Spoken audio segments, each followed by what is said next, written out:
असम के कई क्षेत्रों में शैतान का साम्राज्य है। वहाँ ज्यादातर लोगों को धोखे से मारकर जंगलों और तालाबों में फेंक दिया जाता है। घरों के नीचे दफन लोगों की आत्माएं अक्सर भटकती रहती है और कमजोर लोगों के शरीर पर कब्जा कर लेती है। कुछ ऐसा ही भयानक अनुभव मेरी मौसी के साथ हुआ। यह बात तब की है जब मेरी मौसी को बेटा पैदा हुआ था और प्रसव के बाद उनका शरीर काफी दुर्बल और कमजोर हो गया था। उन दिनों प्रसव घर में किया जाता था। घरेलू इलाजों को औरतों के प्रसव के लिए इस्तेमाल किया जाता। मेरी मौसी प्रसव के बाद आराम कर रही थी और उनके नवजात बच्चे को मेरी नानी नहलाने दूसरे कमरे में ले गई। कमरे में मेरी मौसी बिल्कुल अकेली थी और उनके पति भी गांव से बाहर गए हुए थे। घर में सिर्फ मेरी नानी और मौसी ही थे। प्रसव के बाद मौसी थकान के मारे सो गई और एक आहट से उनकी नींद खुली। उन्होंने सामने की खिड़की से एक काला साया कमरे में आते हुए देखा।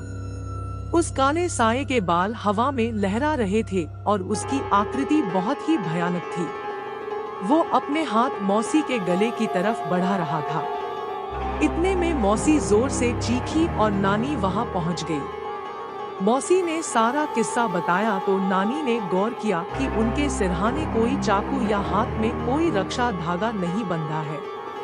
फिर नानी ने मौसी के हाथ में हींग और सरसों के दाने काले कपड़े में लपेटकर बांध दिया और उनके बच्चे के हाथ में भी बांधा।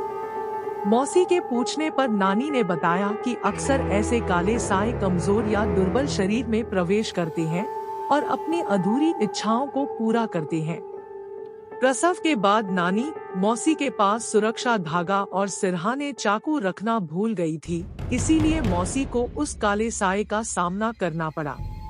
कुछ खतरे इतनी आसानी से नहीं टलते। नानी को आधी रात को घर के पीछे से किसी के रोने की आवाज आ रही थी और जब उन्होंने देखा तो एक काला साया वहां खड़ा था। नानी ने जोर से चिल्ला के पूछा, आखिर तुम हो कौन? क्यों हमारे पीछे पड़े हो? काले साये ने डरावनी आवाज में जवाब दिया, यह घर मेरा है, चले जाओ यहाँ से, वरना तुम्हारा परिवार भी मारा जाएगा। नानी उस वाक्य से बहुत डर गई थी क्योंकि अब घर में एक नवजात बच्चे को भी उस काले साये से खतरा था। अगले दिन नानी ने एक पंडित को घर बुला के सारा किस्सा सुनाया और पंडित जब घर के पीछे गए तो उन्होंने काली शक्तियों को महसूस किया। पंडित ने सारा मुआयना करके कहा, इस इलाके में जितने भी घर बने हुए हैं उन सब के नीचे कई लाशें दफन हैं।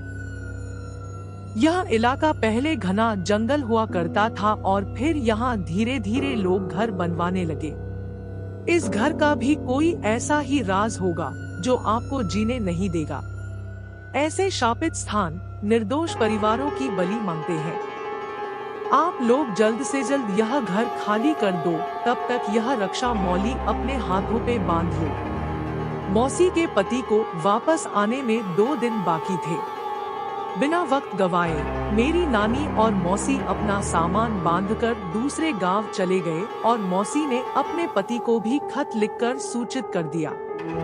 आज भी इसी डर से लोग घर बदलने से पहले उसका इतिहास पता कर लेते हैं, क्योंकि ऐसे भूतिया राज अक्सर लोगों को महंगे पड़ते हैं।